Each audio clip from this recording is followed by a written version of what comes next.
Okay, di ba ano yan? Okay. Diyos ko po. Look up the little girl.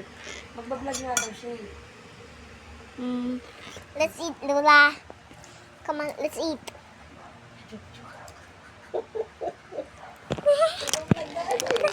Lula, let's eat. Lula.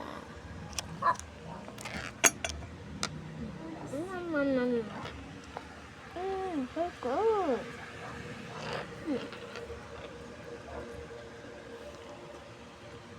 Let's eat it up.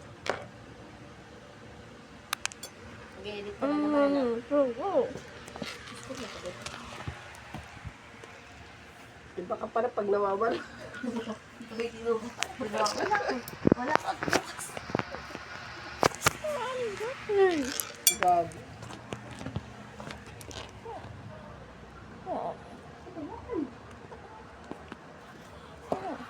Lalo pala yung Wow. topic. Nakuha ng 23,000. Madali na lang mga tinatanong niya. At tanong lang kung anong pangalan ni Karin doon sa Encantadia dati. Hapon nga, yung Karin pa kaming Davao, kaming Basilan. Hindi talaga kami nakasakay. Kami ng madaling araw pa kami dito. Kahapon pa kami dumating. Hindi pa kami nakasakay. Stranded. As you can see po, Eh, hindi pa ako sumabog yung barko. sobrang init O yung barko? Yung barko mo Siksikan papunta po sa sila Luwang niya. Hmm?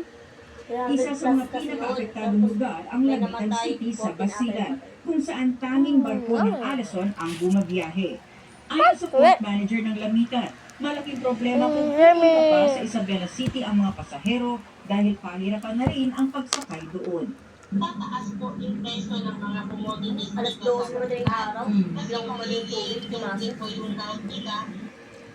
Ayon naman sa Marina, may shipping operators na pansamantalang pagbiyahe sa mga apektadong lugar. Marina, nag-invite na po sa mga shipping operators from other regions at may mga nag-express naman po ng interest to serve the routes temporarily at mag-i-issue po ng Marina ng mga Ayun, nakagay ko nung pa eh.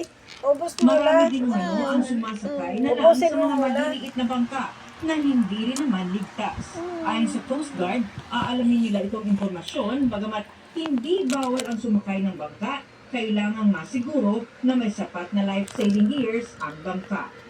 Queenie Casimiro, ABS-CBN News, Zamboanga. Papuntang ano? Sambuanga? Galing. Andun nga din yung isang Alamin na po natin magiging yung ng isang panahon mula kay reporter. ABS-CBN meteorologist Ariel Rojas. Ariel, Si Ma'am may Ariel itututo pa bang lamig sa ganda o patapos na init mo? Alam mo, Alvin, hindi pa tapos dahil may aasahan pang mga pagbugso ng amihan hanggang sa kalagitnaan Para sa ng mga Pebrero. cellphone. At meron din bagong source ng amihan na papalamig sa ibang bahagi ng ating bansa, lalo po sa Luzon hanggang sa weekend. Pero kapamilya, Ubusin mo muna ito sa sa bibig. araw lang talaga, mas dama ang malamig na simoy ng hangin. At itong Miyerkules ng umaga, naroon pa rin kalamigan dahil sa mga northern Luzon, 13.8 degrees Celsius ang natalang ginawag sa Trinidad Benguet habang 14.6 degrees Celsius naman sa katabing Baguio City.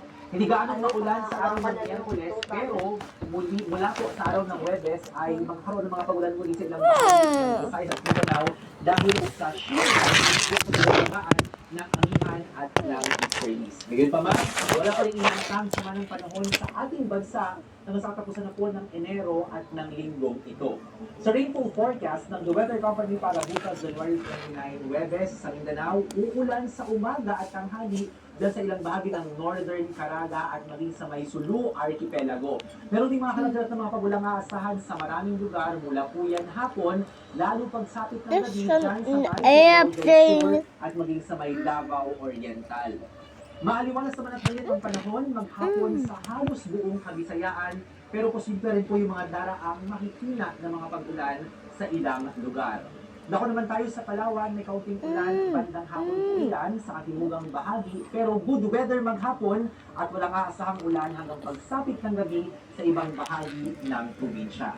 Sa Luzon, meron pa rin aasahang dalang makikinang ulan at buong araw po yan sa eastern part Ubos ng mo na. Cordillera, Cagayan Valley, Aurora, Quezon at maging sa Oriental Mindoro at ilang bahagi ng Bicol Region, habang aaraw naman maghapon sa malaking bahagi ng Ilocos Region at ng Central Luzon.